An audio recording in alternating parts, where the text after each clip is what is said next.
Tap test का ये assertion reason, question number क्या है इसकी? 18 ना? ठीक है। क्वेश्चन में स्टेटमेंट 1 क्या है मैं एक बार पढ़ देता हूं, मैं लिखूंगा नहीं। स्टेटमेंट 1 है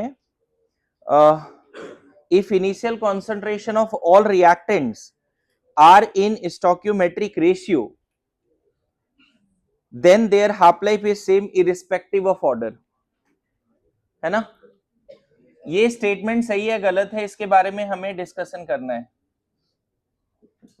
क्या स्टेटमेंट है? If initial concentration of each reactant, बातें नहीं, each reactants are in stoichiometric ratio, right? Then half life of each reactant are same irrespective of order, irrespective of order of, चलो थोड़ा और अच्छे से लिख देता हूं, each reactant irrespective of order of each reactant। ये लाइंस सही है गलत है चेक करते हैं। तो मैंने ऐसा बोला कि a plus 2b gives product है, बैलेंसिंग कोफिशिएंट 1 and 2 है, और हम मोल्स भी कितना ले रहे हैं? कोफिशिएंट्स के बराबर, ये 1 और ये 2 ले रहे हैं। मोल्स भी कितना ले रहे हैं? कोफिशिएंट के बराबर। अच्छा ये 2 ये 4 लोगे, रेशियो मतलब जो इनिशियल कॉन्सेंट्रेशन ले रहे हो उसका रेशियो कोफिशिएंट्स के रेशियो के बराबर आना चाहिए, इसका मतलब ये है। समझ में आ रहा है?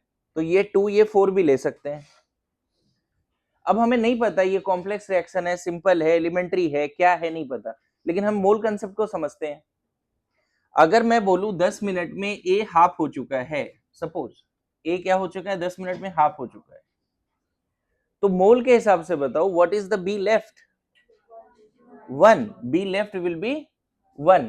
तो नहीं लगता कि ये 10 मिनट ए का हाफ लाइफ तो है ही, जैसा डेटा हमने एज्यूम किया था, क्या सेम वो 10 मिनट बी का भी हाफ लाइफ नहीं लग रहा है? क्योंकि जो भी इनिशियल बी लिया उसका हाफ हो चुका है। बोलो 10 minute is half life of A as well as B. समझ में आ रहा है? क्लियर है? तो यहां काइनेटिक्स से क्या मतलब है? अगर ये जीरो ऑर्डर भी है, फर्स्ट ऑर्डर भी है, सेकेंड ऑर्डर ए के रिस्पेक्ट में फर्स्ट ऑर्डर है, क्या फर्स्ट ऑर्डर की हाफ लाइफ नहीं होती? होती है ना। Zero order, first order, second, सबकी हाफ लाइफ होती है। अरे होती है नहीं होती है? ट्रू, लेकिन हाफ लाइफ होती है नहीं होती है वो फैक्ट अलग है कि फर्स्ट ऑर्डर का T half independent of initial concentration होता है, लेकिन क्या फर्स्ट ऑर्डर के लिए हाफ लाइफ डिफाइन नहीं है? डिफाइंड है या नहीं है? तो what should be the order? Anything can be order, but this statement is correct। लेकिन अगर तुमने अलग अलग रेशियो में लिया तो ये स्टेटमेंट करेक्ट नहीं होगा। फिर मैंने अभी यही चीज समझाया था, t इक्वल टू 0 पे ये 1 ये 5 है, ये 10 मिनट में मान लो a हाफ हो जा रहा है, तो ये तो 4 बच रहा है ना। अगर रेशियो कोफिशिएंट के रेशियो के बराबर लेते हो तभी ये लाइन वैलिड है। 10 मिनट यहाँ पे a का हाफ लाइफ तो 10 मिनट है, बट b का हाफ लाइफ नहीं है 10 मिनट। b कहां हाफ हुआ है? 5 से 2.5 होना चाहिए था ना, नहीं हुआ है। तो पहला स्टेटमेंट गलत नहीं है। ओके, लास्ट क्लास हमने टेम्परेचर कैसे रिएक्शन को इफेक्ट करता है उस पर डिस्कशन किया था, ध्यान में है? आरएनएस का बहुत सारा इक्वेशन लिखा, मॉडिफाइड फॉर्म लिखा, वो सारे इक्वेशन पे क्वेश्चंस आने के चांसेस इस साल तो बहुत हैं, क्योंकि लास्ट ईयर आया था और 25 में आरएनएस पे क्वेश्चन नहीं आया। वो लाइट ऑन करो पीछे को। हाँ प्लीज इसका मिस्टेक कॉपी बनाइएगा जैसे सिखाया था आपको, है ना? ठीक है, तुम कल नहीं आए थे तो नोट्स नहीं लिखा? ओके ठीक ठीक, लिखो। थोड़ा सा ना जो केमिकल इक्विलिब्रियम में पढ़ाऊंगा वो यहाँ पे पढ़ा देता हूँ काइनेटिक्स के बेसिस पे, थोड़ा ध्यान दीजिएगा, ठीक है? लिखो potential energy versus progress of reaction diagram, potential energy versus progress of reaction diagram for reversible reaction, diagram for reversible reaction, potential energy versus progress of reaction diagram for reversible reaction. ठीक है, देखिए इसमें मान लेते हैं A2B2 2AB बना रहा है और ये रिवर्सिबल है, फॉरवर्ड बैकवर्ड दोनों जा सकता है। केमिकल इक्विलिब्रियम में जैसे जाएंगे तो इसका जरूरत पड़ेगा, इसलिए यहाँ पे थोड़ा डिस्कस कर देता हूँ। जब रिवर्सिबल रिएक्शन होते हैं ना तो रेट कांस्टेंट फॉर फॉरवर्ड भी होता है, रेट कांस्टेंट फॉर बैकवर्ड भी होता है। फॉरवर्ड के लिए भी रेट कांस्टेंट होते हैं और बैकवर्ड के लिए भी रेट कांस्टेंट होते हैं, ध्यान रखेंगे क्या? ओके, फॉरवर्ड के लिए एक्टिवेशन एनर्जी ईए फॉरवर्ड बोल सकते हैं हम लोग। रिएक्शन अगर फॉरवर्ड जा रहा है तो उसके लिए A2B2 ट्रांजिशन स्टेट बनाएगा, उसके लिए कितना एक्टिवेशन एनर्जी चाहिए? ई फॉरवर्ड। और AB ट्रांजिशन स्टेट बनाएगा, उसके लिए EA बैकवर्ड। इस तरह की बातें होती है। अब इसका डायग्राम से समझने वाली पार्ट है, डायग्राम में potential energy versus progress of reaction. Last class हमने ये डायग्राम पे जिक्र किया था, लेकिन जितने भी डायग्राम लास्ट क्लास बताए थे वो इरिवर्सिबल रिएक्शंस के लिए थे, सिर्फ हम फॉरवर्ड का एक्टिवेशन एनर्जी वहां लिखा करते थे। मान लेते हैं ये रिएक्शन फॉरवर्ड डायरेक्शन में एक्सोथर्मिक है, मतलब A2B2 रिएक्ट करता है तो प्रोडक्ट बनता है और एनर्जी रिलीज होती है। कभी भी रिवर्सिबल रिएक्शन अगर फॉरवर्ड डायरेक्शन में एक्सोथर्मिक है तो बैकवर्ड में एंडोथर्मिक होगा, ये ध्यान में रखना। A2B2 रिएक्ट करके अगर AB बना रहा है, एनर्जी रिलीज हो रही है, तो AB से जब A2B2 बनेगा तो एनर्जी रिक्वायर्ड होगी। ये कॉमन सेंस है, मेक सेंस? थर्मोडायनेमिक्स पढ़ा है हमने। अब यहाँ पे चूंकि एक्सोथर्मिक हमने फॉरवर्ड में माना है तो ग्राफ थोड़ा ऐसा बनेगा, देखो रिएक्टेंट की एनर्जी कम, प्रोडक्ट की एनर्जी रिएक्टेंट की एनर्जी ज्यादा और प्रोडक्ट की एनर्जी कम। यहां तक समझ में आ रहा है बात? बोलिए। ये तुम्हारा ट्रांजिशन स्टेट की एनर्जी है। पूरा डायग्राम समझिएगा तभी मैं कैटलिस्ट समझा पाऊंगा। ये जो पार्ट है बच्चे, ये A2B2 है और ये AB है। ये जो एनर्जी है EA फॉरवर्ड और ये जो एनर्जी है वो क्या है, मतलब A2B2 को इतना एनर्जी देंगे तो प्रोडक्ट TS बनेगा, और AB से अगर रिएक्टेंट की तरफ आना है, प्रोडक्ट से रिएक्टेंट की तरफ आना है तो इतना एनर्जी देना पड़ेगा। मान लेते हैं इसको बार बार ना लिखना पड़े, इसलिए E1 और इसको E2 लिख देता हूं, चलेगा? चलेगा? Now you tell me what is del H. Del H का एक बड़ा इंपॉर्टेंट फॉर्मूला हमने पढ़ा था, समेशन ऑफ स्टोइकियोमेट्रिक कोएफिशिएंट। ऐसा पढ़ा था बच्चे, energy of product minus reactant. देखो प्रोडक्ट की एनर्जी और रिएक्टेंट की एनर्जी, प्रोडक्ट की एनर्जी ये है, रिएक्टेंट की ये। प्रोडक्ट का एनर्जी है ना, कितना है? ठीक है, HP, और रिएक्टेंट की HR। ये एनर्जी 200 है, ये 500 है, तो नेट नेगेटिव आया, नेगेटिव आया। मान लेते चलो डेटा समझने के लिए ये मान लो 200 ले लिया और ये 500 ले लिया, तो बताओ एंथैल्पी कितना आएगा? -300। कोई दिक्कत है किसी को? नाउ क्या आपको ऐसा लगता है कि दिस माइनस दिस भी नेगेटिव होगा? E1 माइनस E2 भी नेगेटिव आएगा? ये वाला जो हाइट है, ये जो एनर्जी है, ये मान लो एग्जांपल के लिए मैंने 700 बोल दिया और ये वाली एनर्जी मैंने 1000 बोल दी। नहीं लगता है कि दिस माइनस दिस भी यही गैप है ना? देखो दिस माइनस दिस, ये गैप मिला, energy of product minus energy of reactant भी ये गैप मिला ना। उसी तरह से ये फॉरवर्ड माइनस ये बैकवर्ड भी ये गैप मिलेगा, बोलो। तो रिवर्सिबल रिएक्शन के लिए जो मैं थर्मोडायनेमिक्स में नहीं पढ़ाया था, हीट ऑफ रिएक्शन का एक फॉर्मूला होता है ये फॉरवर्ड माइनस, ध्यान रखना एंथैल्पी ऑफ रिएक्शन का बहुत सारा फॉर्मूला थर्मोडायनेमिक्स में बताया गया है, बताया गया कि नहीं, लेकिन ये फॉर्मूला नहीं बताया गया। एक्टिवेशन एनर्जी अगर रिवर्सिबल रिएक्शन का फॉरवर्ड और बैकवर्ड का गिवन हो तो आप हीट ऑफ रिएक्शन निकाल सकते हो, समझ में आया। और यहां भी देखो 700 माइनस 1000 कितना आएगा, माइनस 300, और यहां भी 200 माइनस 500 कितना आया। तो अगर हीट ऑफ फॉर्मेशन दिया है प्रोडक्ट माइनस रिएक्टेंट करके निकाल लेंगे, कंबशन दिया है तो रिएक्टेंट माइनस प्रोडक्ट करके निकाल लेंगे। याद करो सारे रिएक्टेंट प्रोडक्ट का कंबशन वाला डेटा दिया है। थर्मोडायनेमिक्स में जाओ बैक, थर्मोकेमिस्ट्री, तो रिएक्टेंट माइनस प्रोडक्ट, सारे रिएक्टेंट प्रोडक्ट का बॉन्ड एनर्जी वाला डेटा दिया है, वहां भी रिएक्टेंट माइनस प्रोडक्ट, और रिवर्सिबल रिएक्शन का फॉरवर्ड बैकवर्ड एक्टिवेशन एनर्जी दिया है। तो आज के बाद क्या लगा देंगे, ध्यान रहेगा ये पार्ट सब लोग। नाउ इस केस में एक और इक्वेशन है, रेट कांस्टेंट फॉर फॉरवर्ड क्या लिखेंगे, देखो RNS equation, RNS constant for forward, rate constant for forward क्या लिखने वाले हैं, फॉरवर्ड के लिए हम यहां पे आरएनएस इक्वेशन लगाएंगे। देखा के इक्वल टू क्या लिखते थे, A e to the power minus A by T. हमें फॉरवर्ड के लिए अगर आरएनएस लिखना है, आरएनएस इक्वेशन, तो के एफ इक्वल टू क्या लिखना पड़ेगा, फॉरवर्ड एक्टिवेशन एनर्जी रखनी पड़ेगी। गुड टू गो, बोलो। और केबी के लिए क्या रखना पड़ेगा, बैकवर्ड के लिए कोलिजन फ्रीक्वेंसी या प्री एक्सपोनेंशियल फैक्टर। बैकवर्ड के लिए कोलिजन फ्रीक्वेंसी कुछ और होगा, यहाँ ए टू बी टू कोलाइड कर रहा है, यहाँ ए बी से ए टू बी टू बन रहा है, तो दो फॉरवर्ड और बैकवर्ड के लिए आरएनएस फैक्टर सेम नहीं होगा। यहाँ क्या लिखेंगे, अच्छा बैकवर्ड के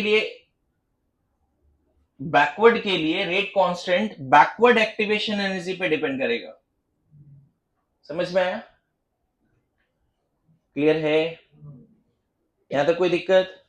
नाउ वेरी इंपॉर्टेंट थिंग, आपको मैं केमिकल इक्विलिब्रियम पढ़ाऊंगा, इसके जस्ट बाद वो चैप्टर शुरू होगा।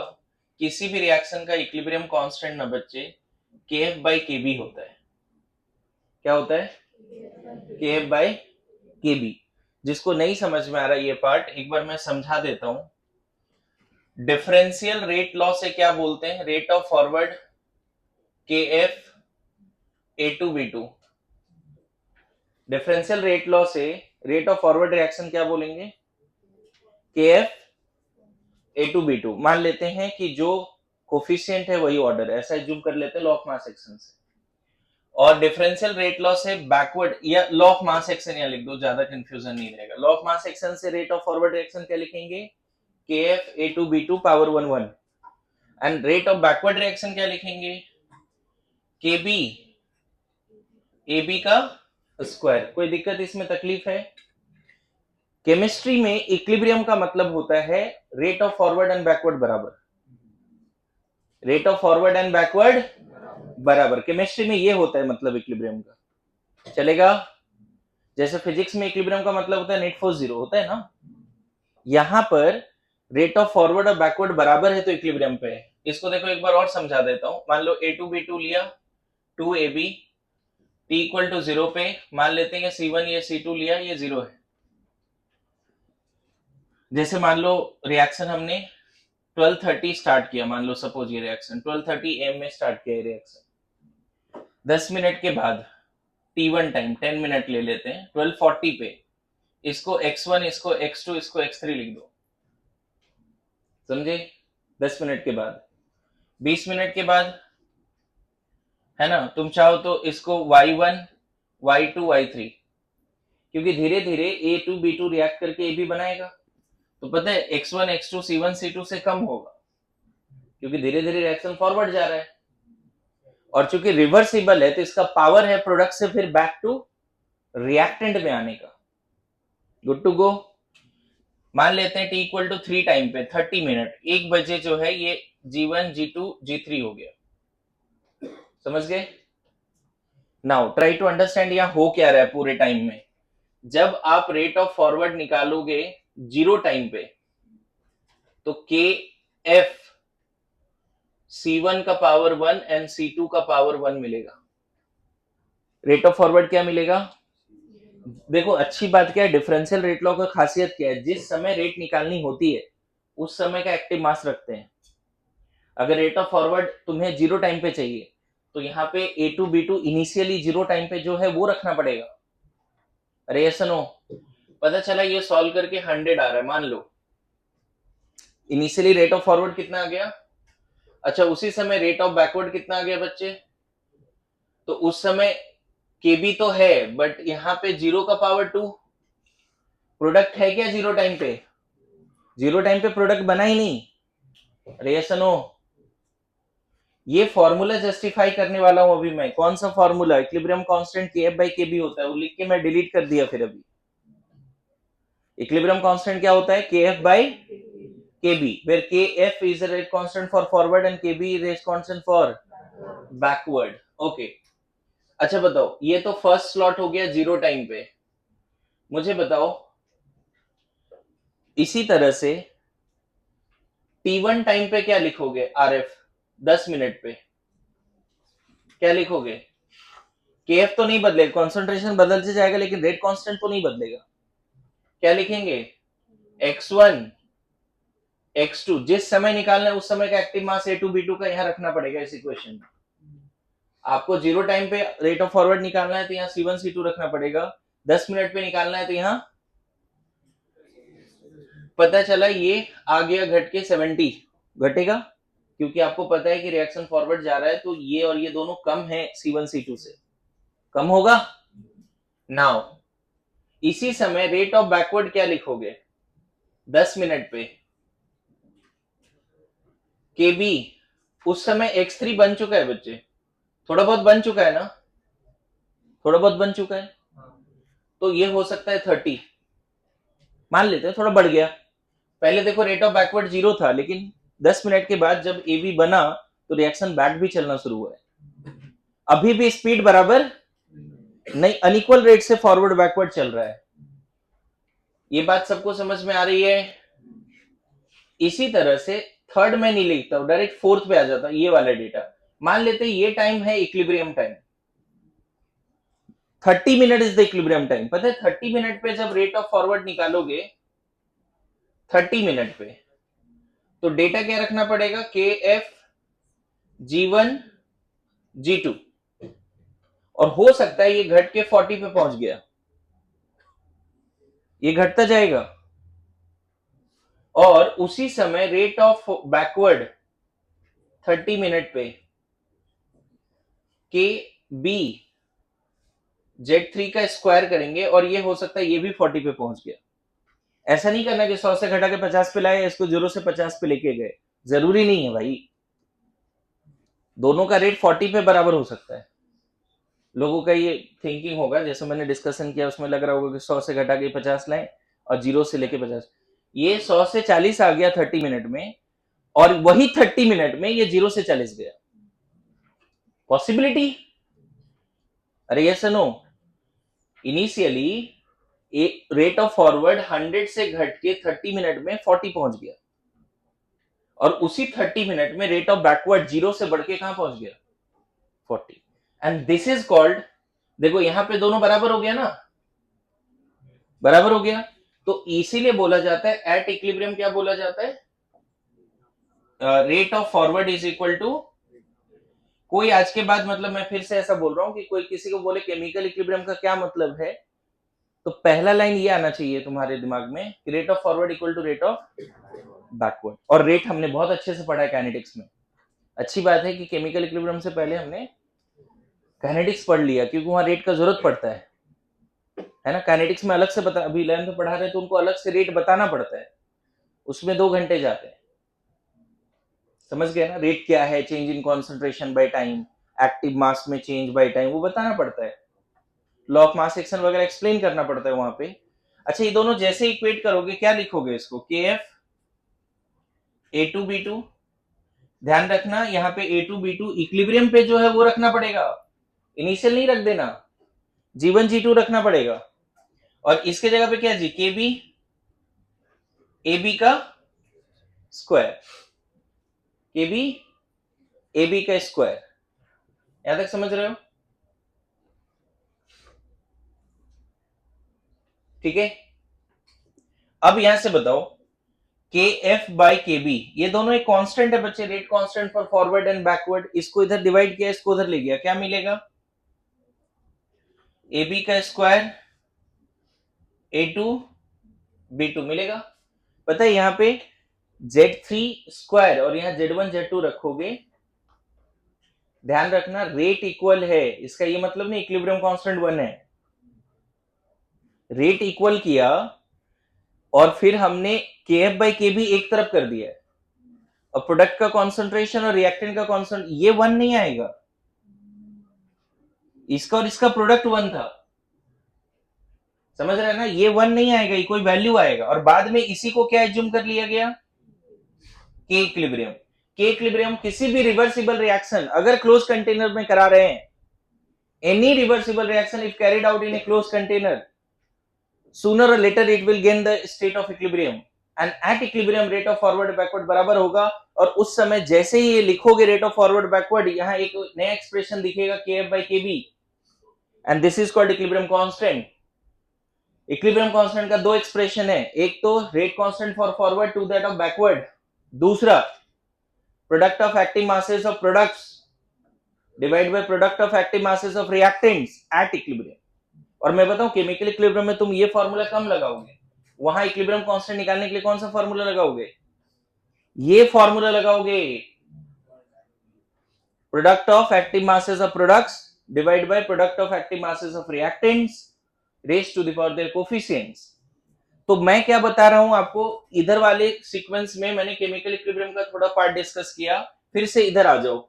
इरिवर्सिबल रिएक्शन था, रेट ऑफ फॉरवर्ड के लिए ये फॉरवर्ड ये backward, rate constant for forward के लिए के एफ के बी। क्या रेट कांस्टेंट के लिए हम आरएनएस इक्वेशन लिख सकते हैं फॉरवर्ड के लिए? जब फॉरवर्ड के लिए आरएनएस इक्वेशन लिखोगे तो क्या लिखना पड़ेगा? ये फॉरवर्ड बाय आरटी। बैकवर्ड के लिए अब हमें पता है कि के इक्विलिब्रियम किसके बराबर होता है? K F by K B. अभी डिराइव कर दिया उधर, मैं चाहता तो वो छोड़ देता पार्ट, डायरेक्ट लिख के आगे बढ़ता, समझ गए? और अभी देखो ये दो बार बताने वाला हूं, एक बार केमिकल इक्विलिब्रियम, फिर से ये बात डिस्कस करेंगे, ऐसा नहीं कि वहां छोड़ देंगे। ठीक है, अब बताओ यहां पे ये सॉल्व करके क्या आएगा बच्चे? A F E to the power E A F ना, डायरेक्ट मैं इसको E1 लिख दूं क्या? E1 RT, बार बार वो सब्सक्रिप्ट लिखने में दिक्कत आ रहा है। ये फॉरवर्ड को क्या माना है? E1, यहां तक कोई दिक्कत? डिवाइड बाय क्या? A B E to the power E2 RT लिख दूं, चलेगा? अच्छा थोड़ा मैनिपुलेट करो, ये दोनों प्री एक्सपोनेंशियल फैक्टर कांस्टेंट, एक नया कांस्टेंट मिल जाएगा, नया कांस्टेंट ए नॉट मान लेते हैं। नया कांस्टेंट क्या मान लेते हैं? ए नॉट। और एक्सपोनेंशियल में यहां शायद E2 minus E1 by RT हो जाएगा। देखो तो इतना आ रहा है समझ में? ये ऊपर जाएगा ना, तो E to the power plus E2 by RT into E to the power minus E1 by RT, base same है, पावर ऐड हो जाएगा। क्या ये डायरेक्ट लिख सकते हैं? सब लोग कंफर्टेबल हैं कि फिर से एक स्टेप बैक जाए? बोलो, चलेगा रितेश? चलेगा? ओके। अच्छा ये बताओ बच्चे, ये जो मैंने यहाँ डेल एच लिखा है वो है क्या एग्जैक्टली? E1 माइनस E2 है या E2 माइनस E1 है? ये फॉरवर्ड E1 है और ये बैकवर्ड। तो कहीं ना कहीं अगर मैं बोलूं E2 माइनस E1 बताओ, तो कितना बोल दोगे तुम? Minus of del H. देख लो तो ऊपर E2 माइनस E1 क्या बोल दोगे? दोनों तरफ अगर माइनस से मल्टीप्लाई कर दिया यहाँ पे, E1 माइनस E2 अगर डेल एच है तो E2 minus E1 minus of del H आएगा। कोई तकलीफ है? तो बस अब यहाँ पे क्या करना है बच्चे, कि equilibrium is equal to A not E to the power, इसके जगह पे क्या रख दें? Minus of del H of reaction by RT. Very famous reaction, very very famous reaction है ना। इसको शायद वेंटॉफ इक्वेशन बोलते हैं। किरचॉफ से एक हमने थर्मोडायनेमिक्स में पढ़ा था, del H two minus del H one T two minus T one, याद है? Summation of del C P, वो किरचॉफ था ना। जो थर्मो में पढ़ा था, तो इसको वेंट ऑफ इक्वेशन बोलते हैं। ध्यान रखना इस इक्वेशन का खासियत क्या है, आरएनएस जैसा ही दिख रहा है, आरएनएस जैसा ही दिख रहा है, यहाँ पे इक्विलिब्रियम कांस्टेंट है, ये अनदर कांस्टेंट है, यहाँ डेल्टा एच ऑफ रिएक्शन है। अच्छा आरएनएस में क्या लिखा था हमने, आरएनएस में के रेट कांस्टेंट लिखा था, pre exponential factor E to the power EA by RT लिखा था। ध्यान रख आरएनएस और वेंट ऑफ एक जैसा दिखता है, लेकिन इन दोनों में क्या अंतर है, ये रेट कांस्टेंट है, ये एक्टिवेशन एनर्जी है, यहां पर ये इक्विलिब्रियम कांस्टेंट है और ये हीट ऑफ द रिएक्शन। फर्क है बच्चे, एक और खतरनाक फर्क है बताऊं, एक्टिवेशन एनर्जी कभी नेगेटिव नहीं होता।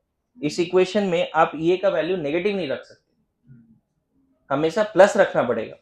और इस इक्वेशन में डेल एच का वैल्यू एक्सोथर्मिक है तो नेगेटिव रखना पड़ेगा, और एंडोथर्मिक है तो इस इक्वेशन का भी ग्राफ अभी प्लॉट करेंगे हम। कल मैंने इसका ग्राफ प्लॉट किया था, बढ़ रहा था, ध्यान रखना, K versus temperature in Kelvin and K versus temperature in degree C, दोनों प्लॉट किया था। आज इसका भी ग्राफ प्लॉट करने वाले है ना, लिखिए तो सही से लिख पाएंगे क्या?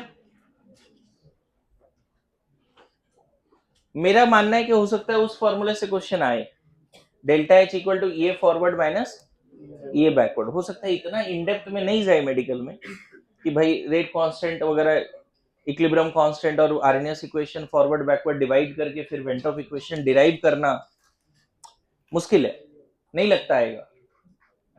लेकिन जो आप केमिकल इक्विलिब्रियम का अगर आपके पास मॉड्यूल है देखना, वहां पे वो डायरेक्ट इक्वेशन लिख दिया है। केमिकल इक्विलिब्रियम वाले मॉड्यूल में ये डायरेक्ट इक्वेशन लिखा हुआ है। आपको पता है मैंने ये बात केमिकल इक्विलिब्रियम में बोलना है, लेकिन पहले भी बोला है कभी कि equilibrium constant only depends on temperature, equilibrium constant. और देखो दिस इज द, जैसे कि आपको क्या बोला था, रेट कांस्टेंट टेम्परेचर पे डिपेंड करता है और कैटलिस्ट पे भी करता है, रेट कांस्टेंट कंसंट्रेशन पे डिपेंड, याद आ रहा है? इक्विलिब्रियम कांस्टेंट का खासियत है वो कैटलिस्ट पे भी डिपेंड नहीं करता, सिर्फ किस पे डिपेंड करता है, temperature, concentration, pressure, catalyst, nothing. तो ये केमिकल इक्विलिब्रियम पढ़ लेंगे, उसका डिटेल पढ़ लेंगे, दिक्कत नहीं है। फिलहाल this is I guess went of equation. Chemical equilibrium है किसी के पास module, anyone right now, chemical equilibrium वाली मॉड्यूल? यहाँ पे ना केमिकल इक्विलिब्रियम में ऑल्दो ऐसा बता दूंगा, लेकिन एक बार यहाँ लिख के रख सकते हैं, अगर रेट वर्सेस टाइम ग्राफ बनाना है, केमिकल इक्विलिब्रियम में ग्राफ बनाते भी हैं, तो रिएक्टेंट का रेट घट के 40 तक पहुंचा और प्रोडक्ट का रेट बढ़ के ये 30 मिनट के बाद हुआ। ध्यान रखना रिवर्सिबल रिएक्शन के लिए रेट वर्सेस टाइम ग्राफ बनाओगे, रिवर्सिबल रिएक्शन के लिए रेट वर्सेस टाइम ग्राफ बनाओगे, फॉरवर्ड एंड बैकवर्ड दोनों, तो एक समय के बाद मर्ज हो जाएगा, और जिस समय के बाद मर्ज हो गया वही तुम्हारा इक्विलिब्रियम स्टेट है। इसके बाद वाला सारा टाइम क्या है, इक्विलिब्रियम स्टेट। तो ग्राफ दोबारा बता दूंगा, अभी फोकस हियर।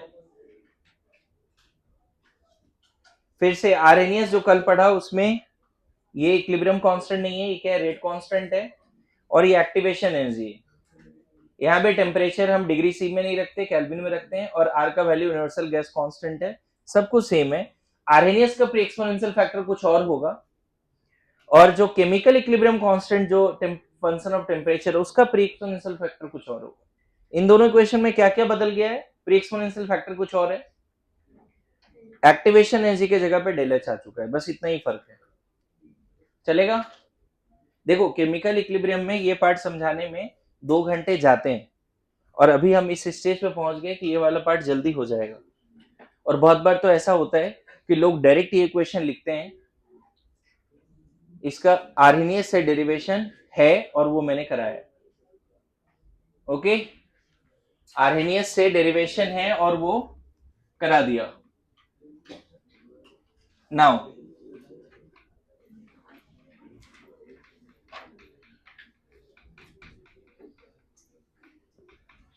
क्या अभी नॉलेज में क्या 2-3 बातें आ गई कि एंथैल्पी ऑफ रिएक्शन का एक नया फॉर्मूला आ गया आपके बकेट में, ये फॉरवर्ड माइनस ये बैकवर्ड, और इक्विलिब्रियम कांस्टेंट का दो फॉर्मूला आ गया आपके पास, K F by K B, even तीन फॉर्मूला बोल सकते हैं इक्विलिब्रियम कांस्टेंट का, K F by K B, active mass of product to that of reactant, और एक तो डायरेक्ट वेंट ऑफ इक्वेशन।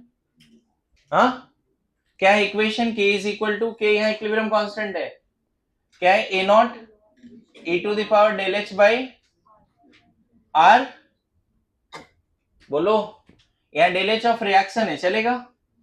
अब बताओ, इसको डायरेक्ट प्लॉट करते हैं, case one, delta H greater than zero.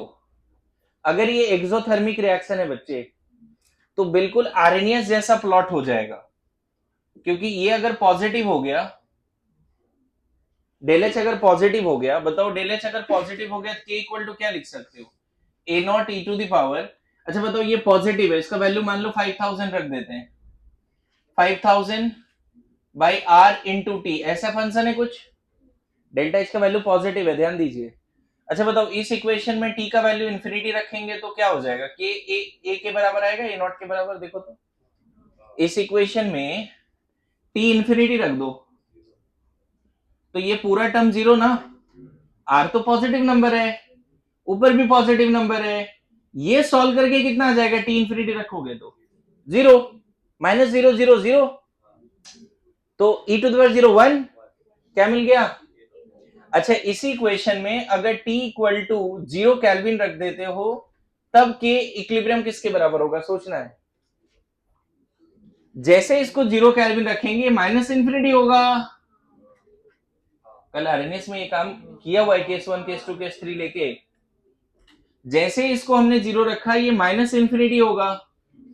बोलो, के इक्वल टू क्या लिख दोगे? A not E to the power minus infinity,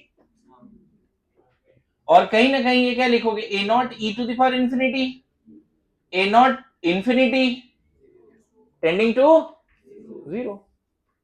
तो मैं बताऊं, अगर आपको के वर्सेस टी ग्राफ आ गया, के वर्सेस टेम्परेचर ग्राफ आ गया, लेकिन यहां के क्या है? रेट कांस्टेंट नहीं है, क्या है के यहां पे? इक्विलिब्रियम कांस्टेंट है। बताओ, एंडोथर्मिक रिएक्शन के लिए, एंडोथर्मिक रिएक्शन के लिए ऐसा चलेगा। बड़ा इंपॉर्टेंट नाम है केमिकल इक्विलिब्रियम में, पता है कि रेट ऑफ एंडोथर्मिक रिएक्शन हमेशा फॉरवर्ड जाता है विथ इंक्रीज इन टेम्परेचर। सुना है कभी? लीचेटे प्रिंसिपल में shift, when we increase the temperature of endothermic reaction, it will go to the forward direction and K equilibrium also increases.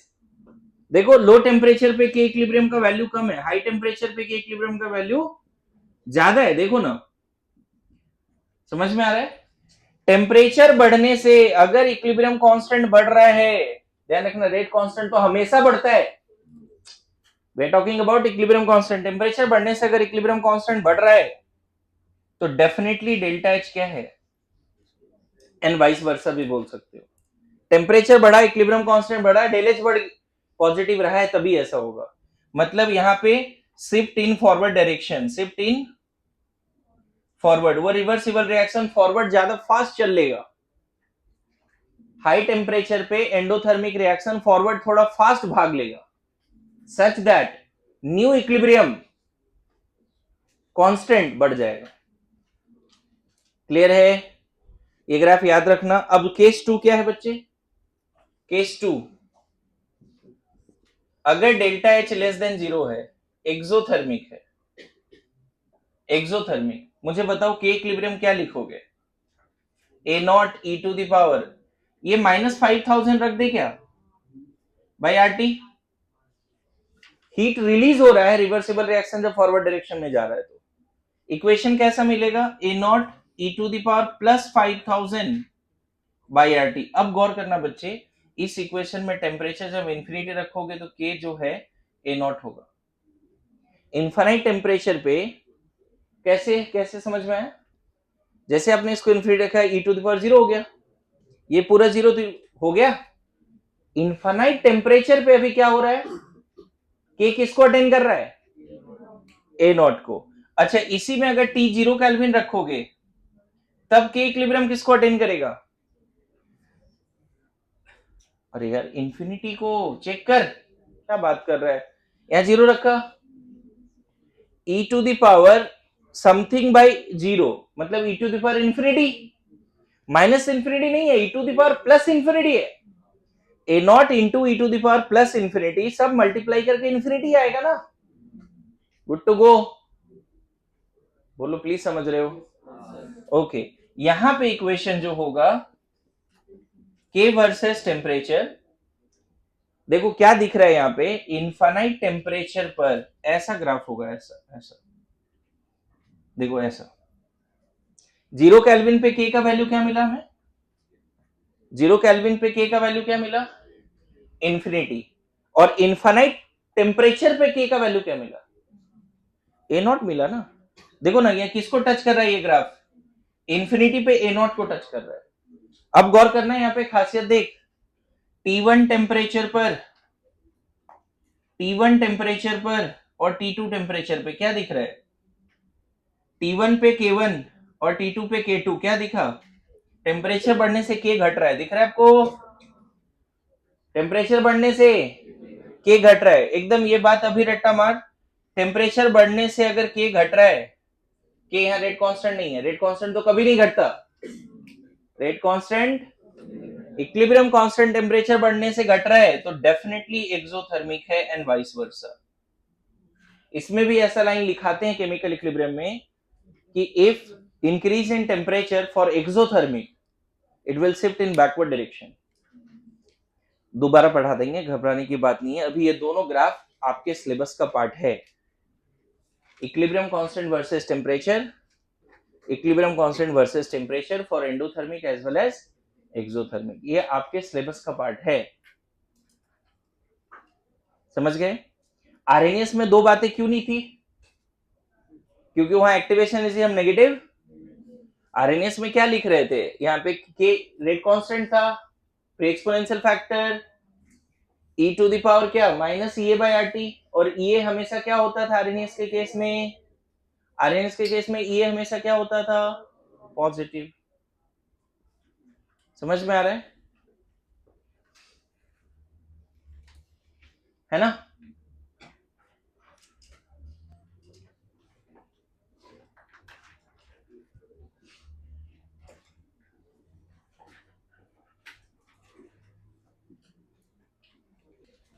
Okay, आगे बढ़े। इसमें ना अगर जो किरचॉफ्स इक्वेशन लिया है, अगर हम इसमें लॉग लेके करते हैं तो एक और इक्वेशन आएगा, क्या लॉग लेके वो डिराइव कर सकते हैं? अभी मैंने ये कहाँ रख दिया, पोछा लगाना है मेरे को। हाँ,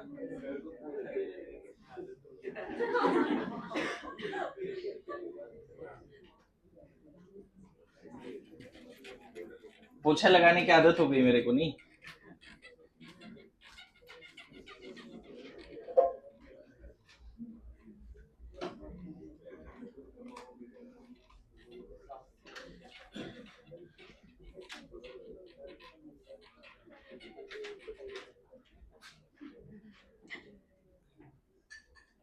वो वाला शायरी सुनाया था ना कि अचानक से एक हमदर्द मिले, फिर सारे दर्द उसी से मिले।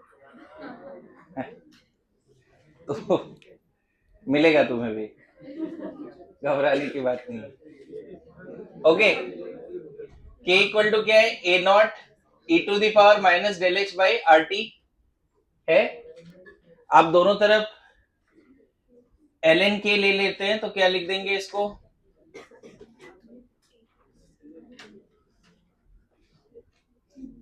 ऐसा, ये एल एन बार बार आ जाता है, नहीं जी? खैर, सही है, इसको पहले लिख देता हूं।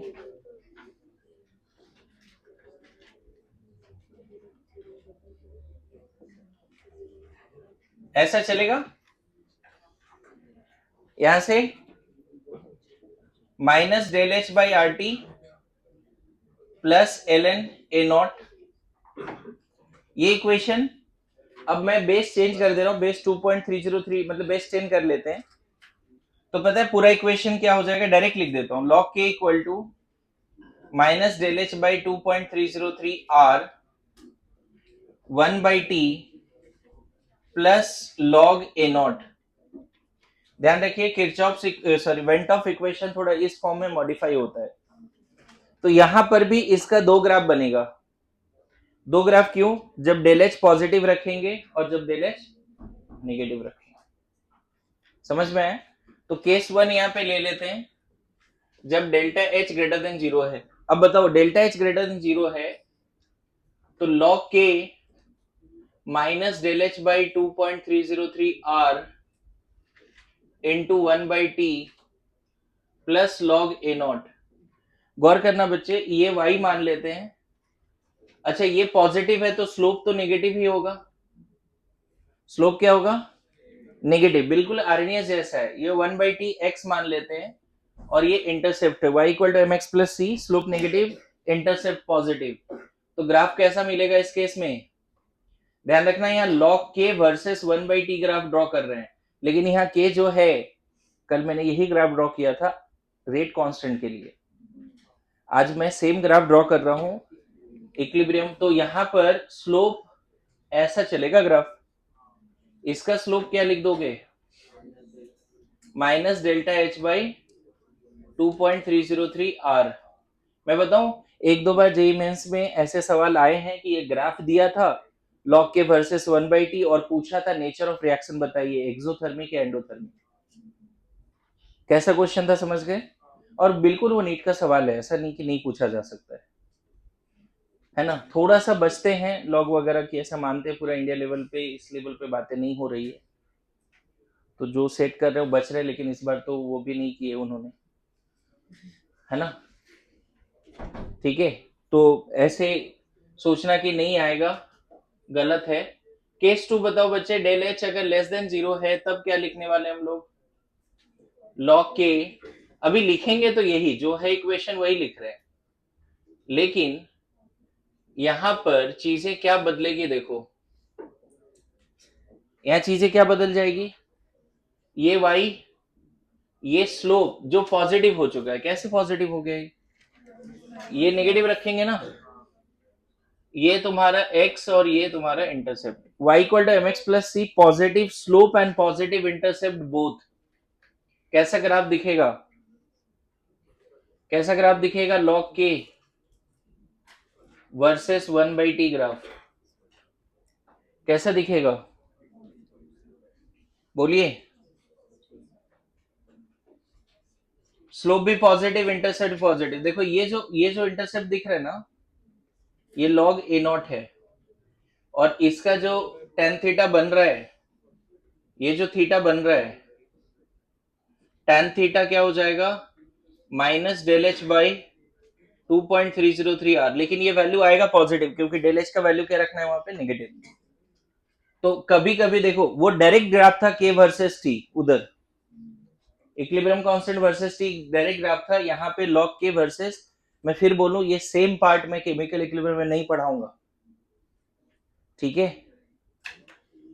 वहां पे डायरेक्ट इक्वेशन और क्वेश्चन चलेगा, और केमिकल इक्विलिब्रियम इतना डिटेल में पढ़ाया नहीं जाता। आरएनएस से कनेक्ट करके पहले इक्वेशन डिराइव किया मैंने, ये इक्वेशन पहले डिराइव किया है। ऑल्दो अभी कुछ लोगों के पास हो सकता है इक्विलिब्रियम कांस्टेंट का उस लेवल का कंसेप्ट नहीं है कि इक्विलिब्रियम कांस्टेंट होता क्या है एग्जैक्टली। तो मैंने उसमें बोला कि कोई भी रिवर्सिबल रिएक्शन अगर क्लोज कंटेनर में कराते हैं तो after some time that reversible reaction gain the state of equilibrium, और इक्विलिब्रियम स्टेट पे जो भी रिएक्टेंट प्रोडक्ट है उसका रेशियो ही तो इक्विलिब्रियम कांस्टेंट है। प्रोडक्ट का एक्टिव मास बाय रिएक्टेंट का एक्टिव मास इक्विलिब्रियम स्टेट पे इज इक्विलिब्रियम कांस्टेंट, वो भी एक्सप्लेन किया अगर कंसेप्ट नहीं है तो। और उसका एक और नया फॉर्मूला क्या मिला? kf by kb, equilibrium constant is equal to rate constant for forward to that of rate constant for backward reaction, rate constant for forward to that of rate constant for backward reaction।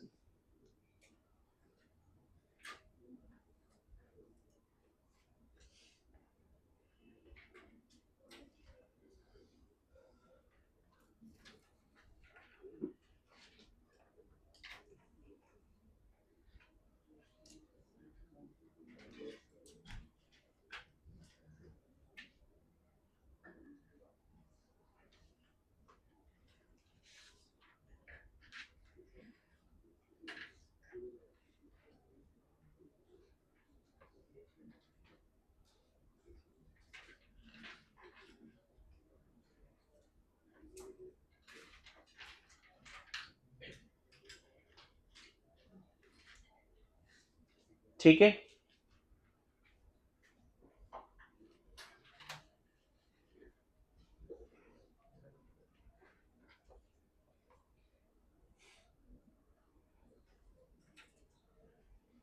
हो गया graph.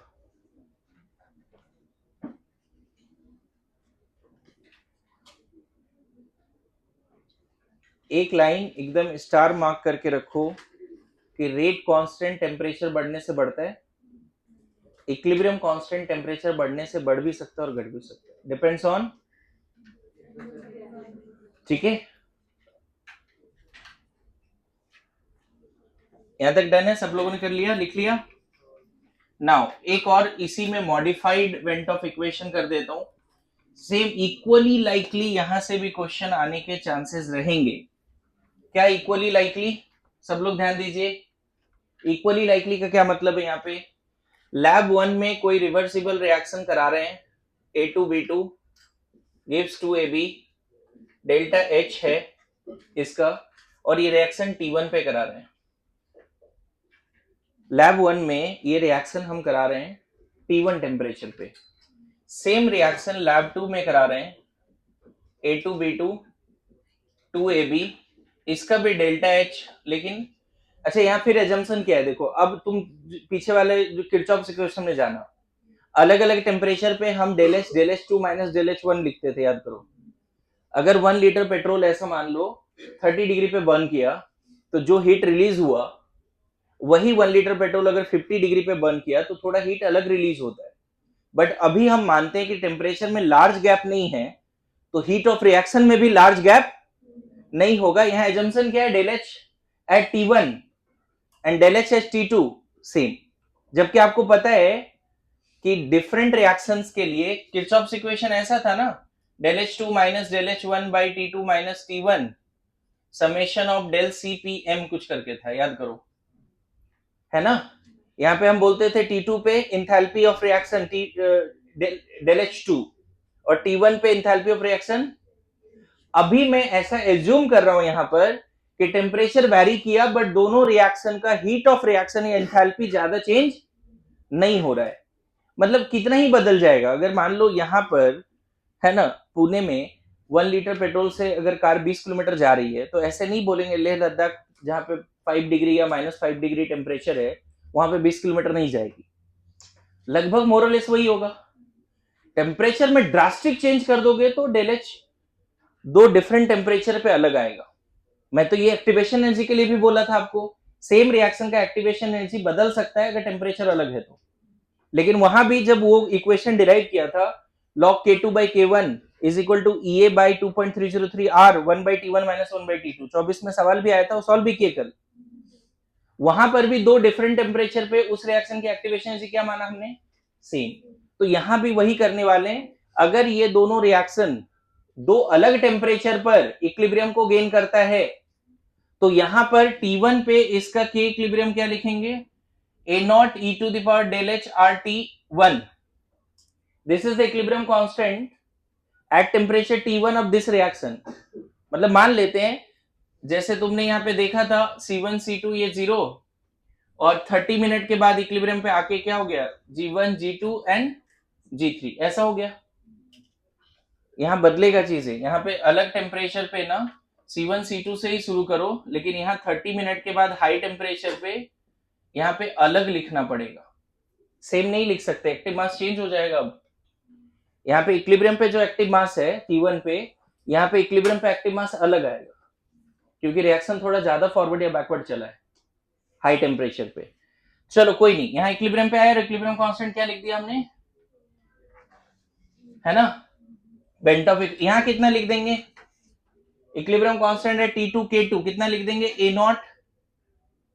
2-3 इस equation में assumption है, क्या assumption है, temperature vary किया फिर भी डेल एच वेरी नहीं किया।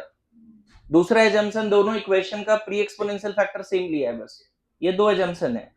अब इन दोनों को डिवाइड करो, है ना, K2 by K1 क्या मिलेगा, A नॉट कैंसिल हो रहा है, del H by RT2 e to the power minus del H 1 RT1, बोलो ठीक है। यहां तक समझ गए? अब बताओ, इसको थोड़ा सॉल्व करके लॉग वगैरह ले लेंगे तो इक्वेशन क्या आएगा पता है? log k2 by k1 delta h by 2.303 R, same equation जो कल हमने किया था वही इक्वेशन आएगा। तो ध्यान रखना, मैं केमिकल इक्विलिब्रियम का 1 आवर का क्लास ले चुका हूं अभी तक, ये उस अंदाज में चल रहा है, काइनेटिक्स से चल रहा है, लेकिन ये इक्वेशन कहलाता है modified form of bent of equation. Main equation क्या था? तीनों इक्वेशन लिख देता हूं। मेन इक्वेशन क्या था? ये था। इसी में एक इक्वेशन और क्या आया जो उधर लिखा है, ये वाली। आरएनएस में भी इस तरह के 3 इक्वेशन थे जो आपको याद रखना पड़ेगा। 2.303 R 1 by T plus log A not, ये है आपका 3 इक्वेशन। समझ गए? कभी कभी आपसे पूछेगा क्वेश्चन, जैसे 2024 में सवाल आया कि रेट ऑफ रिएक्शन क्वाड्रपल्स था, वो वाली ऐसा पूछेगा कि T1 पे इक्विलिब्रियम कांस्टेंट 5 है तो T2 पे इक्विलिब्रियम कांस्टेंट क्या होगा, ऐसा पूछ सकता है। T1 टेम्परेचर पे हो सकता है सेम रिवर्सिबल रिएक्शन इक्विलिब्रियम पर है T1 पे और इक्विलिब्रियम कांस्टेंट 5 है, बोलेगा T2 पे इक्विलिब्रियम कांस्टेंट बताइए। तो ध्यान रखना, वहां पे बहुत केयरफुल रहना बच्चे, क्योंकि अगर एक्सोथर्मिक है तो ये वाला वैल्यू नेगेटिव रखना है। इस इक्वेशन में हमेशा डेल एच का वैल्यू केयरफुली रखना है। पता है, ये जो इक्वेशन मैंने रेट कांस्टेंट वाला लिखा था, वहां एक्टिवेशन एनर्जी में कंफ्यूजन नहीं है, क्योंकि वो हमेशा पॉजिटिव ही होता है। अरे समझ रहे हो? यहीं पर log k2 by k1 ea by 2.30 कर दिया, वो आरएनएस का मॉडिफाइड फॉर्म है और वहां रेट कांस्टेंट का रेशियो था। हर जगह पे पता है, अगर जहां भी डेल एच है वहां पे डेल ई रख दिया, सॉरी सिर्फ ई रख दिया, ई ए, तो रेट कांस्टेंट के तीनों इक्वेशन आ जाएगी, एक जैसा ही दिखता है। यहाँ रेट कांस्टेंट का रेशियो ले रहे हो तो यहाँ ई आ जाएगा, यहाँ पे अगर रेट कांस्टेंट ले रहे हो तो यहाँ ई आ जाएगा, यहाँ पे लॉग रेट कांस्टेंट लिखा हो तो यहाँ ई आ जाएगा। यही तो है तीनों इक्वेशन। बोलो, 4 ग्राफ अभी यहाँ प्लॉट किया मैंने, के versus T for exothermic for endothermic, फिर से लॉग के versus 1 by T for exothermic endothermic, और उधर आरएनएस में भी 2 ही ग्राफ थे, क्योंकि वहां ईए का 2 फॉर्म नहीं था, पॉजिटिव नेगेटिव नहीं था, डायरेक्ट के वर्सेस टी और लॉग के वर्सेस 1 बाई टी, वहां भी था लॉग के वर्सेस 1 बाई टी। लिखिए, जल्दी लिखिए। मैं बताऊं, इन सारे इक्वेशन पे आपको कमांड करना है तो पहले तो फॉर्मूला रटना पड़ेगा, और थोड़ा इसके कैलकुलेशन से ना डर लगे इसलिए थोड़ा पहले से ही 10 क्वेश्चन करने पड़ेंगे। ढूंढ के आज केमिकल इक्विलिब्रियम का मॉड्यूल उठाओ और इस इक्वेशन से क्वेश्चंस करो, 5 कम से कम 5, है ना? हाँ, क्लास में ऐसे ऐसे बच्चे जज्बाती होना ही पड़ेगा। क्या संकेत? हाँ संकेत, तुम्हारे हिसाब से संकेत, प्यार मोहब्बत होता भी है कि नहीं होता है? हाँ, डिपेंड करता है मतलब?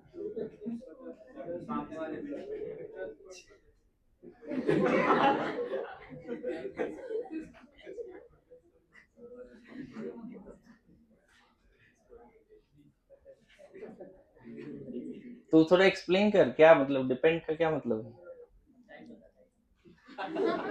हाँ,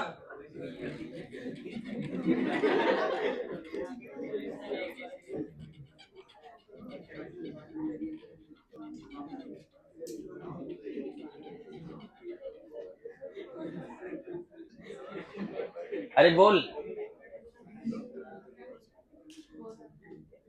बोलना ही कुछ कि मैं बोलूं?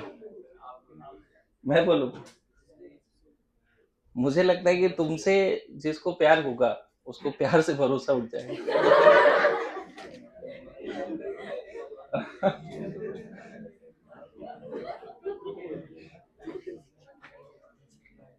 वो होता है ना, ऐसे वाले रहेंगे, काश तुम मिले ही नहीं होते तो आज प्यार पे भरोसा होता। हाँ, क्या संकेत? तुम्हें पता है संकेत, देखो, कोई कोई पसंद आ जाना, है ना, ये कोइंसिडेंट होता है। इसको उर्दू में से इत्तिफाक बोलते हैं, क्या बोलते हैं? हाँ, कोई पसंद आ गया, ये कोइंसिडेंट है, और वही पसंद रह जाए, ये इश्क है। समझ गया? ओके, लिखिए, लिखिए catalyst.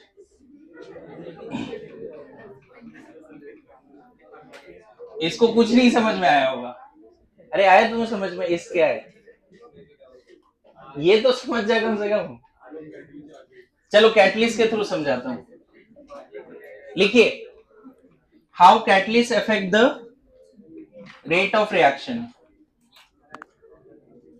How catalyst affect the rate of reaction?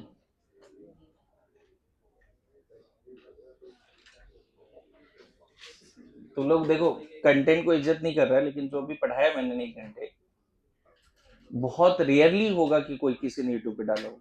मैं तुम्हें बता दूं, नहीं डिराइव कराते लोगों के पास नॉलेज है, फिर भी नहीं डिराइव कराते, जरूरत नहीं। खैर, बात करते हैं catalyst.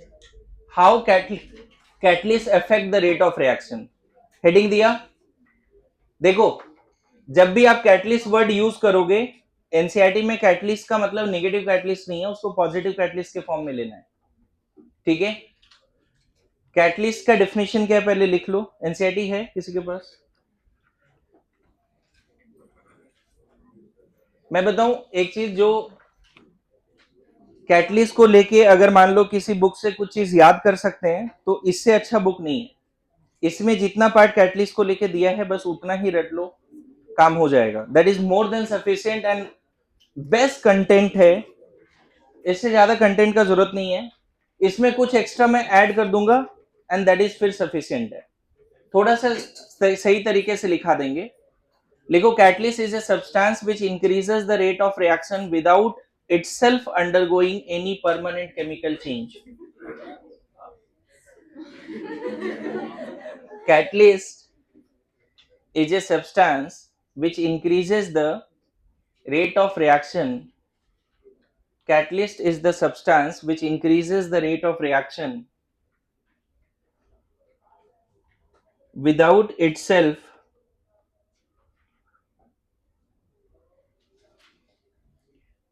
Catalyst is a substance which increases the rate of reaction without itself undergoing any permanent chemical change.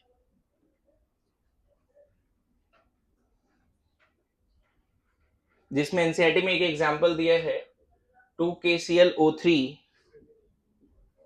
MnO2 के प्रेजेंस में 2KCl and 3O2 बनाता है। समझे? तो यहाँ MnO2 बस इसको डिसोसिएट करने में हेल्प करता है, और जब डिसोसिएट हो जाता है तो ये फिर फ्री हो जाता है। मतलब हो सकता है, ऐसा माना जाता है कि कैटलिस्ट में form temporary bond with the reactant. अभी उसका थ्योरी एग्जैक्ट यहाँ पे बताएंगे क्या है थ्योरी, है ना। लेकिन अल्टीमेटली कैटलिस्ट फिर क्या हो जाता है? फ्री हो जाता है। क्लियर है? ठीक है, आगे लिखिए। लिखो, the word catalyst should not be used when added substance reduces the rate of reaction. देखो ये एनसीईआरटी का लाइन है। द वर्ड नेगेटिव कैटलिस्ट भी वर्ड यूज मत करो। The word catalyst should not be used when the added substance reduces the rate of reaction. Full stops. The substance is then called inhibitor. The word catalyst should not be used when added substance reduces the rate of reaction. Catalyst मतलब rate of reaction को बढ़ाएगा, है ना। The word क्या? The word catalyst should not be used when the added substance reduces the rate of reaction. कुछ लोग इसको negative catalyst बोलते हैं, है ना, लेकिन इसका सही नाम क्या है एनसीईआरटी के हिसाब से? The substance is then called inhibitor. INHIBITOR, inhibitor लिखा। नाउ आगे लिखिए, the action of catalyst can be explained by intermediate complex theory. The action of catalyst can be explained by the intermediate complex theory.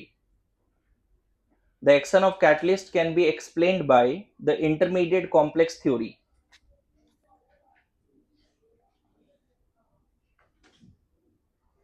ऐसा क्या हो रहा है कि catalyst जो है रेट ऑफ रिएक्शन को बढ़ा दे रहा है? What is actually going on? तो देखिए होता क्या है, मैं इसको एक एग्जांपल के थ्रू समझाता हूं. A2B2 अगर 2AB बना रहा है नो कैटलिस्ट, तो देखो हो क्या रहा है, T इक्वल टू 0 पे सपोज रिवर्सिबल भी ले लेता हूं. अगर ये C1 C2 लिया, ये 0 लिया, तो अभी बताया तो 30 मिनट लगे इसको इक्विलिब्रियम में आने में, लगे 30 मिनट लग गए. यही अगर A2B2 लैब 2 में, दोनों जगह पे देखो टेम्परेचर नहीं बदल रहे बच्चे, दोनों लैब का टेम्परेचर क्या है, T. दोनों लैब में रिएक्शन भी एग्जैक्टली सेम है, बैलेंसिंग कोफिशिएंट भी सेम है, सब कुछ सेम है, टेम्परेचर भी सेम है, एवरीथिंग सेम. कॉन्सेंट्रेशन भी इनिशियली दोनों जगह पे देखो सेम लिया है, C1 C2. लेकिन यहां कैटलिस्ट यूज कर लिया, पहले लैब में कैटलिस्ट यूज नहीं किया. पता चला कि 5 मिनट के अंदर यहां इक्विलिब्रियम आ गया. 5 मिनट भी नहीं लगे, यहां पे अनकैटलाइज रिएक्शन को इक्विलिब्रियम में आने में 30 मिनट लगे, कैटलाइज रिएक्शन को इक्विलिब्रियम में आने में 5 मिनट से भी कम लग रहे हैं. ऐसा क्यों हुआ होगा? ऑब्वियसली अनकैटलाइज रिएक्शन में फॉरवर्ड स्लो चल रहा होगा, बैकवर्ड भी स्लो चल रहा होगा. इनफैक्ट तो बैकवर्ड शुरू में 0 ही है दोनों जगह पे. लेकिन इन द अब्सेंस ऑफ कैटलिस्ट मान लो फॉरवर्ड रिएक्शन जो है 100 है, और in the presence of catalyst forward का रिएक्शन जो है 500 से चलना शुरू हो गया, 600 से चलना शुरू हो गया. Catalyst increases the rate of forward as well as backward, दोनों बढ़ाएगा. अभी चूंकि बैकवर्ड यहां नहीं होगा क्योंकि शुरू में प्रोडक्ट है ही नहीं, लेकिन जैसे ही प्रोडक्ट बनेगा बैकवर्ड को भी वो फास्ट तरीके से इधर लाएगा. ऐसा क्या हो रहा है, कैटलिस्ट ऐसे कैसे कर पा रहा है? यहां पर और यहां पे क्या डिफरेंस है? 2-3 तरह से बताता हूं. पहला, इस पर्टिकुलर केस में सब लोग फोकस एकदम क्लास पे दीजिए प्लीज, है ना. कैटलिस्ट का जो क्वेश्चन आता है वो 5-10 सेकंड में बनता है, अगर यहां से आ गया तो. Potential energy versus progress of reaction diagram uncatalyse reaction का ऐसा माना जाता है कि ऐसा है, मान लो A2B2 AB, यहां पे जो एक्टिवेशन एनर्जी देना पड़ा बच्चे, हो सकता है वो हमें 1000 देना पड़ा. ऐसे हम 700 लिखे थे ना पहले, चलो 700 ही डेटा लेते हैं. कितना देना पड़ा अनकैटलाइज के लिए? पहला कंसेप्ट ये समझा रहा हूं, जो मैं भी लिखा भी दूंगा. और जब आप कैटलिस्ट यूज करते हो तो उसी रिएक्शन का एक्टिवेशन एनर्जी बहुत कम हो जाता है, ऐसा समझो, बहुत कम. ऐसे 100 यहां पे डेटा नहीं लिखना चाहिए, चलो 500 लिखते हैं क्योंकि आगे भी एक ग्राफ बनाना है अभी. इट इज बिलीव्ड दैट, है ना, catalyst provides an alternate pathway of lower activation energy. NCERT का लाइन है. अनकैटलाइज रिएक्शन रिएक्टेंट को प्रोडक्ट में लेके जाता है, लेकिन जो वहां टीएस बनता है वो हाईली एनर्जेटिक है, बहुत ज्यादा एनर्जी देंगे तब ये टीएस बनेगा. और कैटलाइज में, कैटलिस्ट के प्रेजेंस में जो टीएस बनता है उसमें कैटलिस्ट भी इन्वॉल्व होता है. अनकैटलाइज रिएक्शन के टीएस में सिर्फ क्या इन्वॉल्व है? रिएक्टेंट. सिर्फ यहां क्या इन्वॉल्व है? रिएक्टेंट. लेकिन कैटलाइज रिएक्शन में जो टीएस बनता है उसमें क्या क्या इन्वॉल्व है? दोनों का एक्टिवेटेड कॉम्प्लेक्स सेम नहीं है. अनकैटलाइज रिएक्शन का ट्रांजिशन स्टेट अलग दिखता है, वो ज्यादा एनर्जेटिक है, और कैटलाइज रिएक्शन का एक्टिवेशन एनर्जी कम दिखता है. मतलब लिटिल बिट कैटलाइज रिएक्शन का जो ये है इंटरमीडिएट कॉम्प्लेक्स, वो ज्यादा स्टेबल है. अब उसके पीछे ये ग्राफ तो बना दिया. सेकेंड कंसिक्वेंस देखो, यहां लिख के बताता हूं. अनकैटलाइज रिएक्शन में क्या होगा बच्चे, A2B2 जब रिएक्ट करके 2AB बनाएगा, तो इसका देखो मैकेनिज्म अनकैटलाइज रिएक्शन का, नो कैटलिस्ट.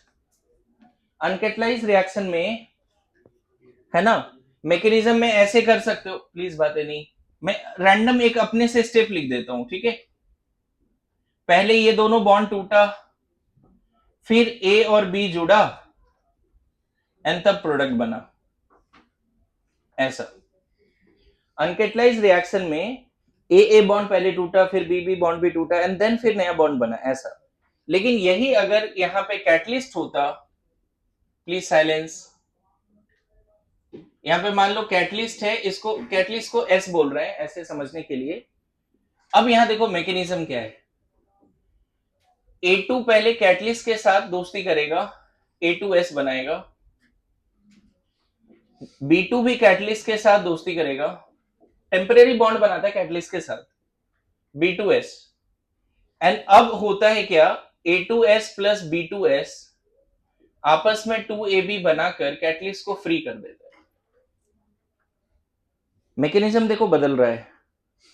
हो सकता है कैटलाइज रिएक्शन का स्टेप्स भी कम हो जाए या स्टेप बढ़ जाए, उससे कोई फर्क नहीं पड़ता, लेकिन ओवरऑल वो जल्दी हो गया और इसमें टाइम लगा। इसका एक बेस्ट एग्जांपल मैं देता हूं, कैटालिटिक हाइड्रोजनेशन, वो समझाते हैं इसको समझने के लिए। फिर मैं थ्योरी लिखाऊंगा, अभी बोर्ड पे ध्यान रखिए एंड प्लीज, है ना, इस अंदाज में मत सुनो कि भूल जाएं, कम से कम 3 मई तक याद रखना पड़ेगा चीजों को, समझ गए? तो उस अंदाज में चीजों को सुनो और रिटेन करो, है ना, समझ गए? वो होता है ना, कभी कभी ऐसे बोलते हैं कि तुम भूल जाने के काबिल ही थे, क्योंकि तुम वो याद रखने की चीज नहीं, है ना। अभी ये चीज ऐसा नहीं, 3 मई तक तो याद रखना पड़ेगा, भूलना होगा भूल जाना, कोई दिक्कत नहीं है, 3 मई के बाद।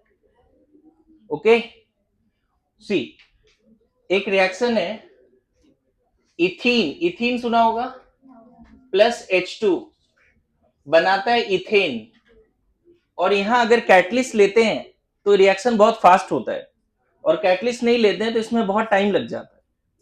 तो कैटलिस्ट यहां निकेल पाउडर लेते हैं। अब इसका मैकेनिज्म क्या है, सब लोग ध्यान दीजिए, कैटलिस्ट कैसे हेल्प करता है प्रोडक्ट बनाने में। देखो ये निकेल का सरफेस है, पाउडर्ड निकेल है यहां पर, पाउडर्ड निकेल, उसके सरफेस पे, है ना, इथीन एडजॉर्ब होता है। इथीन क्या होता है, एडजॉर्ब होता है, टेम्पररी बॉन्ड बनाता है विद द, पता है निकेल के पास बैक एंड डी ऑर्बिटल है, निकेल के पास बैक एंड डी ऑर्बिटल है, पाई इलेक्ट्रॉन्स ऑफ अल्कीन वहां जाके टेम्पररी बॉन्ड बनाता है। प्लीज लिसन नाउ, यहां पे क्या होगा, H2 गैस भी आपस में, H2 गैस भी जो निकेल पाउडर में जो वॉइड स्पेस है वहां जाके वो ट्रैप हो जाता है, और H2 गैस भी टेम्पररी बॉन्ड बनाता है निकेल के साथ। और ऐसा होने से क्या होता है कि इसका आपस का पाई बॉन्ड वीक हो जाता है और इसका सिग्मा बॉन्ड वीक हो जाता है। दोनों ही अल्कीन और H2 दोनों ही सेम सरफेस पे जाके स्टिक हो गया। इससे क्या हो गया, दोनों पास आ गए। अब यहां पे नया बॉन्ड बनना शुरू होगा और फिर ये डिटैच हो जाएगा। यहां पे देखो ये बॉन्ड और ये बॉन्ड नया बनना शुरू होगा, इसको बोलते हैं 4 membered cyclic TS, 4 membered cyclic TS. So how catalyst help to increase the rate of reaction? पहला, by decreasing the activation energy, by forming temporary bond with the reactants, so that now transition state is different, more stable than uncatalyzed reaction. समझ में आ रहा है? और एक practical example दिया, देखो ना, A2S के पास गया, उसी तरह से ऐसे सोचो, इथीन कैटलिस्ट के पास गया, B2 भी S के पास गया, H2 भी उसी कैटलिस्ट के पास गया, पास आ गए, समझ गए? क्लियर हो रहा है? अब एनसीईआरटी का लाइन हम लिखेंगे, फिर ये सारी बात लिखने वाले हैं। लिखिए, जो लाइन अभी बोलूंगा ना, अब वो कनेक्ट होगा। क्या लिखा था, the action of catalyst can be explained by intermediate complex theory, उसके बाद का लाइन लिखो, according to this theory, point wise लिखो ज्यादा सही रहेगा। According to this theory, a catalyst participates in a chemical reaction. According to this theory, a catalyst participates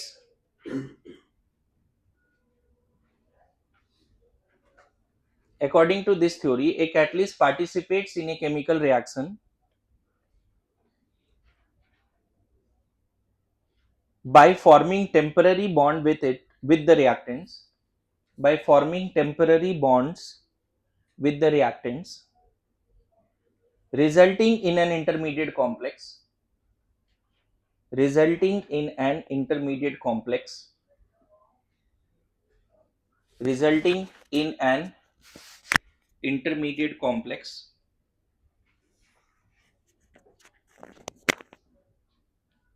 full stop. This has a resulting in an intermediate complex, full stop.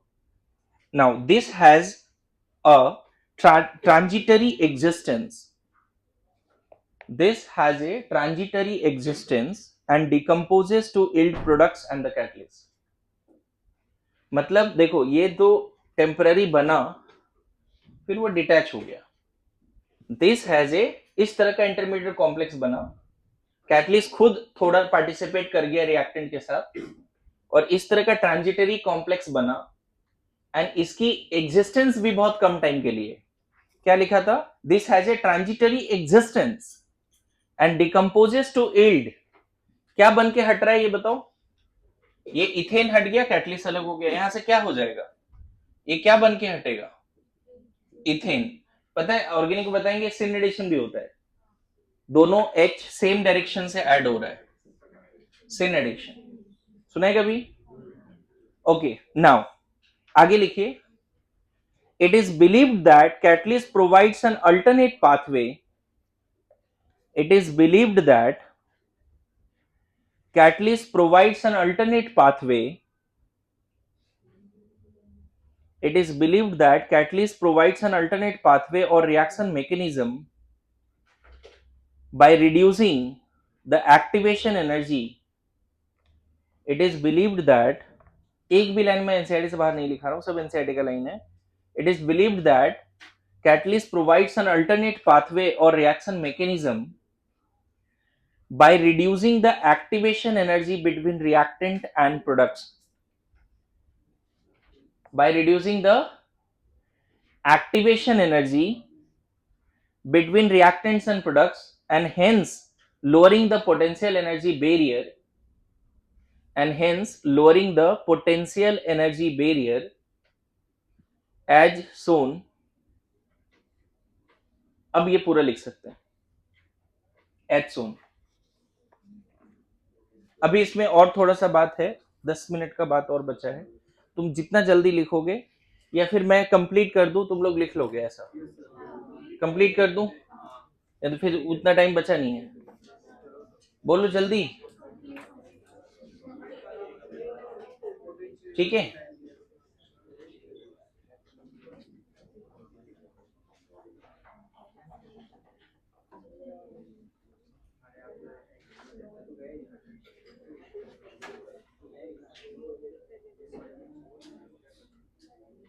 ठीक है,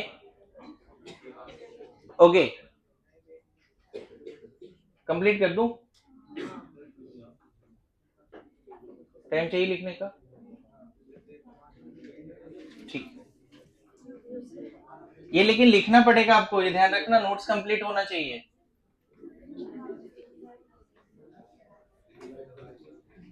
now देखिए,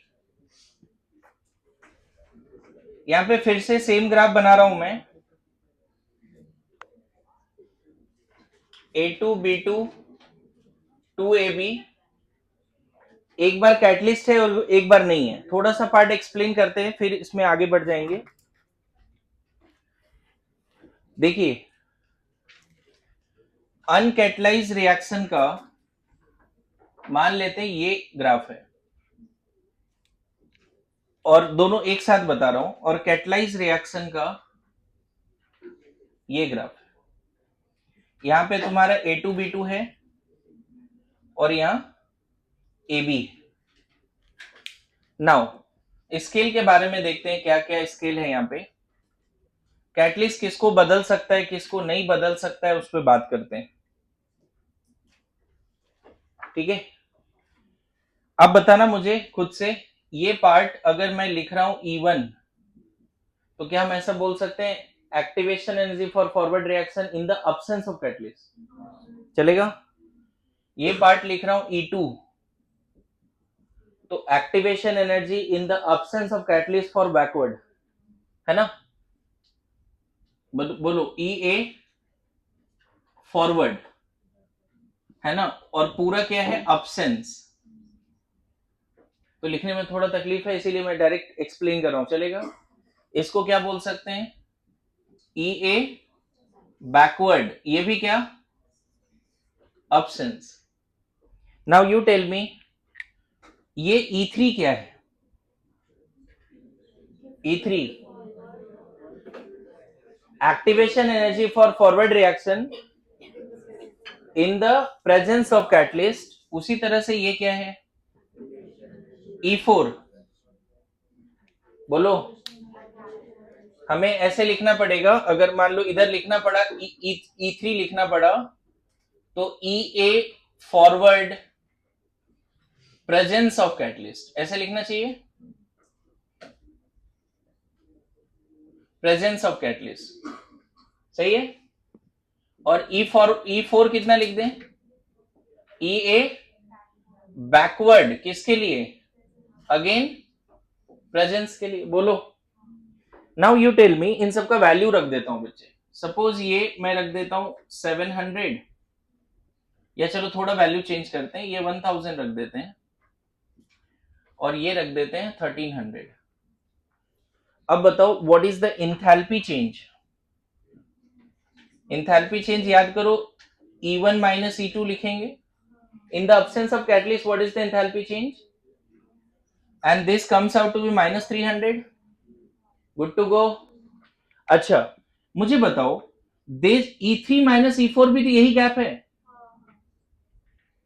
E3 minus E4 भी यही gap है। अगर मान लो इसको मैं 500 बोलता हूं, है ना, इसको 500 बोलता हूं और इसको 800 बोलता हूं, तो अभी भी कितना आएगा del H? E3 minus E4 अभी भी देखो माइनस 300 आया। तो एक नया बात सीख लो यहां पे, in the presence of catalyst और in the absence of catalyst heat of reaction will not change. बड़ा फैक्चुअल बात है। क्या पहला बात लिखा? डेल एच ऑफ रिएक्शन, देखो ये मैंने इंथैल्पी में नहीं लिखाया था, अमोनिया प्रेजेंस ऑफ कैटलिस्ट में बनाओ या अब्सेंस ऑफ कैटलिस्ट में बनाओ, हीट ऑफ रिएक्शन बदलेगा क्या? इंथैल्पी नो चेंज, क्या नो चेंज, जो नहीं बदलेगा वो लिख रहा हूं, del S no change, del G no change, catalyse और अनकैटलाइज रिएक्शन का entropy same, enthalpy same, Gibbs free energy same. समझ में आ रहा है? बोलिए। एक और जो है के इक्विलिब्रियम, वो भी नहीं बदलता। इसके पीछे मैथमेटिकल एक्सप्लेनेशन दे सकता था, लेकिन चलो इमोशन कंट्रोल करते हैं इसमें। प्रॉपर इक्वेशन है जिससे डेरिवेशन होके आता है, आएगा प्रॉपर, जो KF by KB है ना, वो लिख के डिराइव करके दिखा सकते हैं, और उस पे JEE एडवांस में 1-2 न्यूमेरिकल्स भी आए, प्रॉपर इक्वेशन आए हैं, जब सब्जेक्टिव क्वेश्चंस करोगे तब। खैर, कौन कौन से चीजों को कैटलिस्ट नहीं बदल सकता है, समझ गए? अच्छा, कैटलिस्ट जिसको बदल सकता है, कैटलिस्ट किसको नहीं बदल सकता है, दिख रहा है? कैटलिस्ट जिसको बदल सकता है वो है के, रेट कांस्टेंट, रेट कांस्टेंट बढ़ाता है, क्योंकि कैटलिस्ट एक्टिवेशन एनर्जी को कम कर दिया।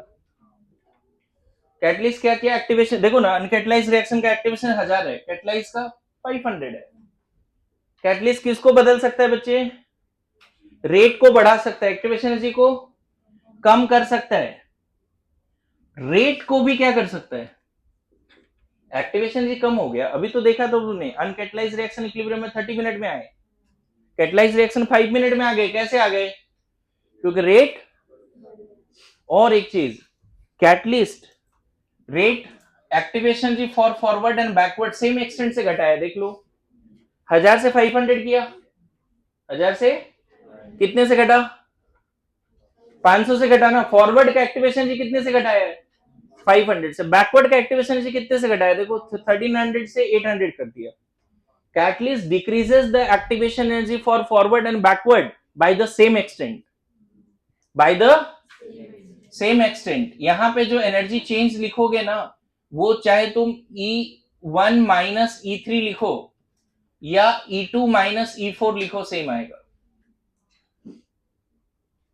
ध्यान रखना, कैटलिस्ट किसी भी रेट को बढ़ाता है. एक बड़ा इंपॉर्टेंट लाइन है एनसीईआरटी में कि A2B2 रिएक्ट नहीं होना चाहता है, प्रोडक्ट नहीं बनाना चाहता है, रिएक्शन नॉन स्पॉन्टेनियस है, तो कैटलिस्ट के प्रेजेंस में रिएक्शन को स्पॉन्टेनियस नहीं बना सकते. Catalyst can not catalyse non spontaneous reaction.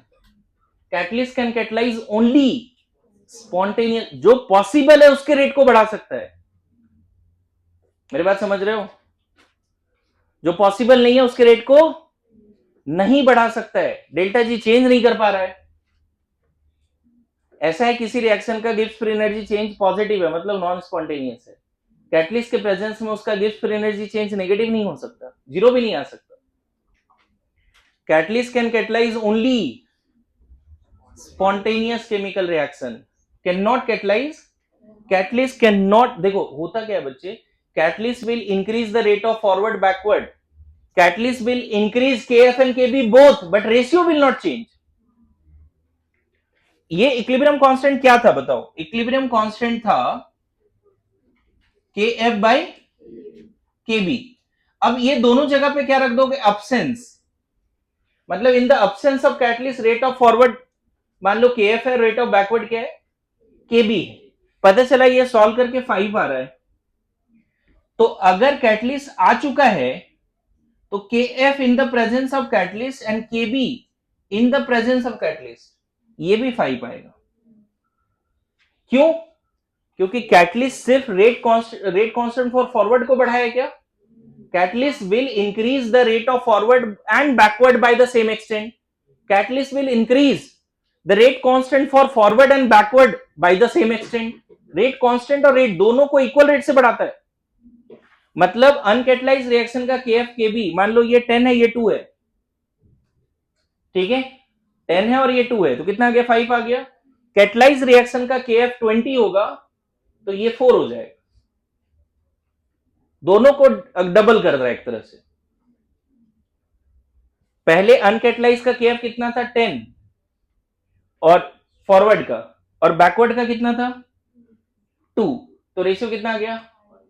Catalyse reaction में KF rate constant for forward बढ़ जाएगा. मान लीजिए यहां पहले 10 था अनकैटलाइज का, यहां बढ़ के 20 हो गया. अच्छा, अनकैटलाइज का KB 2 था, यहां बढ़ के 4 हो गया. रेशियो नहीं बदला. 20/5 अगेन क्या आया? 5. यहां पे मैथमेटिकल इक्वेशन लगा सकते हैं. वेंट ऑफ इक्वेशन यहां पुट करोगे ना, दोनों जगह पे सेम इक्वेशन आएगा. वही वाली equation, K equilibrium equal to A0 e to the power minus del H by RT, जिस पे जे एडवांस में क्वेश्चंस आते हैं.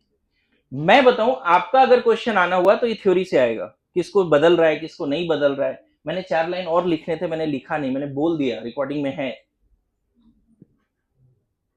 समझ में आ रहा है?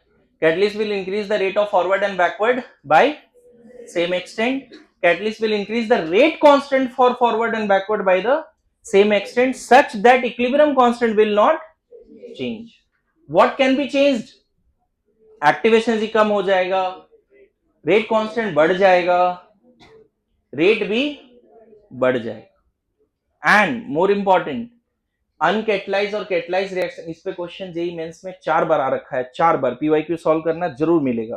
किस पे बोला है? अनकैटलाइज रिएक्शन का हीट चेंज -20 है डेल्टा H, तो कैटलाइज रिएक्शन का हीट चेंज क्या होगा?